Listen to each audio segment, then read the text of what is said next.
नमस्कार, मेरा नाम है विवेक सिंह और आप देख रहे हैं संवाद। आपने वो पुरानी कहावत तो सुनी होगी कि खिसियानी बिल्ली खंभा नोचे। आज चीन के मामले में भी यही कहावत चरितार्थ होती है। जी हाँ, चीन अपनी गिरती साख दुनिया में बचाने के बजाय पूरी दुनिया को ही आंखें तरेड़ रहा है। अपनी विस्तारवादी और षड्यंत्रकारी प्रपंच से चीन बाज नहीं आ रहा। कभी श्रीलंका के जरिए और कभी नेपाल के कंधे पर बंदूक रखकर वो भारत के खिलाफ नए नए मोर्चे खोल रहा है। जी हाँ, अभी कुछ दिनों से लद्दाख के पास और सिक्किम के बॉर्डर पर LAC पर चीनी सैनिक भारतीय सैनिकों के साथ भिड़कर माहौल को तनावपूर्ण कर रहे हैं। यह चीन की हताशा ही है जो इस वैश्विक महामारी के दौरान में भी अपनी हरकतों से बाज नहीं आ रहा। दरअसल अपनी इस कवायद के पीछे चीन के षड्यंत्रकारी व्यूह रचना है। जी हाँ, आज दुनिया की बड़ी बड़ी कंपनियां चीन से अपनी दुकान समेटने की तैयारी में है और उन कंपनियों की नजर भारत के बाजार पर है। इस माहौल में वो तनाव पैदा करना चाहता है भारतीय उपमहाद्वीप में, जिससे वो कंपनियां भारत में अपना निवेश ना कर पाए। मगर ये 1962 नहीं है, ये आज का भारत है और आज भारत वो मादा रखता है कि एक चक्रव्यूह तैयार कर सकता है चीन के इर्द गिर्द, क्योंकि चीन ने अपने षड्यंत्रकारी रणनीति से दोस्त कम और दुश्मन ज्यादा बनाए हैं। तो आज एक ऐसा चक्रव्यूह घिर सकता है चीन के चारों तरफ, जिससे निकलना चीन के लिए मुश्किल ही नहीं नामुमकिन हो जाएगा। कोरोना वायरस को विश्व में फैलाने के लिए चीन को जिम्मेदार ठहराया जा रहा है। चीन एक ऐसा देश है जिसकी दोस्ती किसी को नहीं दिखती, लेकिन दुश्मनी साफ साफ प्रकट हो जाती है। वो हमेशा अपने खुराफातों की एक ऐसी चाल चलता है कि दूसरे देश उसमें फंसकर चक्कर घिन्नी बन जाएं। लेकिन प्रधानमंत्री नरेंद्र मोदी के भारत ने तय कर लिया है कि वह चीन की किसी भी चाल को कामयाब नहीं होने देगा। प्रधानमंत्री मोदी ने एक ऐसा चक्रव्यूह बनाया है जिसमें निकलना चीन के लिए असंभव होगा। उस चक्रव्यूह का सबसे बाहरी व्यू है सामरिक, उसके अंदर का व्यू है कूटनीतिक और फिर उसके अंदर का व्यू है आर्थिक। तो एक एक कर जान लीजिए कि कैसे चीन की विस्तारवादी सोच को लगाम कसने के लिए प्रधानमंत्री नरेंद्र मोदी ने बना रखा है एक जबरदस्त रणनीतिक चक्रव्यूह। इसकी शुरुआत होती है रक्षा मामलों से।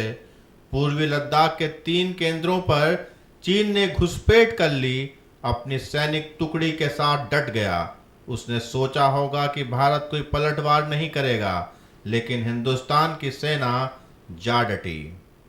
प्रधानमंत्री नरेंद्र मोदी ने रक्षा मंत्री राजनाथ सिंह, राष्ट्रीय सुरक्षा सलाहकार अजीत डोभाल और chief of defence staff general Bipin Rawat के साथ बैठक करके तय कर लिया कि चीन जिस भाषा को समझता है उसे उसी भाषा में समझा दिया जाएगा। भारत के इस तेवर से चीन तिलमिलाया हुआ है। जिनपिंग ने अपने सैन्य अधिकारियों के साथ बैठक करके युद्ध के लिए तैयार रहने की बात की। चीन के राष्ट्रपति ने किसी देश का नाम नहीं लिया कि वो किससे युद्ध के लिए तैयारी कर रहे हैं। वैसे चीन का सबसे बड़ा कूटनीतिक युद्ध तो अमेरिका से चल रहा है, जो कोरोना पर शुरू हुआ है। लेकिन जब चीन की हरकतों पर भारत ने अपने तेवर कड़े किए तो अमेरिका को भी लग गया कि हालात बदल रहे हैं। ट्रंप ने ट्वीट किया कि हमने भारत और चीन दोनों को सूचित किया है कि उनके तीखे सीमा विवाद पर अमेरिका मध्यस्थता करने को तैयार है। दरअसल कोरोना के संक्रमण के दौरान जहां भारत ने अपना पूरा ध्यान इस महामारी से निपटने में लगाया है, वहीं चीन ने LAC पर भारतीय सीमा में करीब 5000 सैनिकों की तैनाती बहुत तेजी से कर दी। लेकिन भारत ने जल्द ही अपनी फौज की तैनाती कर दी। अब भारत की नाराजगी और अमेरिका के गुस्से के बीच चीन अलग थलग पड़ने लगा है। दुनिया के तमाम देश उससे किनारा कर रहे हैं। बावजूद इसके चीन अपने रक्षा बजट में वृद्धि कर रहा है। चीन के खिलाफ हांगकांग में भी भारी नाराजगी है। हांगकांग में हो रहे हिंसक विरोध प्रदर्शन के बीच चीन ने उसके लिए राष्ट्रीय सुरक्षा कानून संसद में पेश किया है। जबकि दुनिया का सबसे बड़ा लोकतंत्र भारत हांगकांग के लोकतांत्रिक मूल्यों का समर्थन करता है। वैसे प्रधानमंत्री मोदी बहुत ही पहले अपने लोकतांत्रिक फलसफे को दुनिया के सामने रख चुके हैं। आज दुनिया में मैन्युफैक्चरिंग का सबसे बड़ा हब चीन ही है, लेकिन कोरोना में उसकी ये ताकत टूटने वाली है। कोरोना से पैदा हुई दिक्कतों के बीच दुनिया की करीब 1000 कंपनियां भारत में अपनी फैक्ट्रियां लगाना चाह रही हैं। इसमें मोबाइल, मेडिकल डिवाइस, कपड़ा, सिंथेटिक फैब्रिक्स और इलेक्ट्रॉनिक्स से जुड़ी कंपनियां हैं। ये कंपनियां भारत को वैकल्पिक मैन्युफैक्चरिंग हब के रूप में देख रही हैं।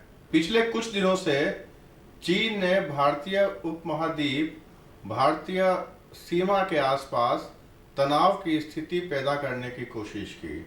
आपने देखा कि नेपाल ने भी भारत के खिलाफ आवाज उठाए, लेकिन भारत की रणनीति देखिए कि 2 दिन में ही नेपाल शांत हो गया। बीच में श्रीलंका ने भी आवाज उठाई थी। दूसरों के कंधे पर बंदूक रखकर चीन अपनी रणनीति को जामा पहनाना चाहता है, मगर आज पूरा विश्व चीन की मंशा को समझ चुका है।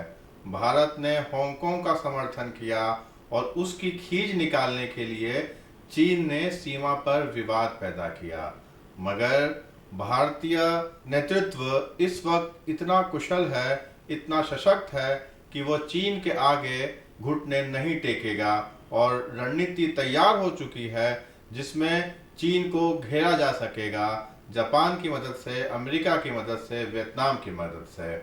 हम इस पर संवाद कायम रखेंगे। कोई भी नई गतिविधि होगी वो आपसे साझा करते रहेंगे। आपके कोई कमेंट हो तो अवश्य बताएं। नमस्कार, जय हिंद।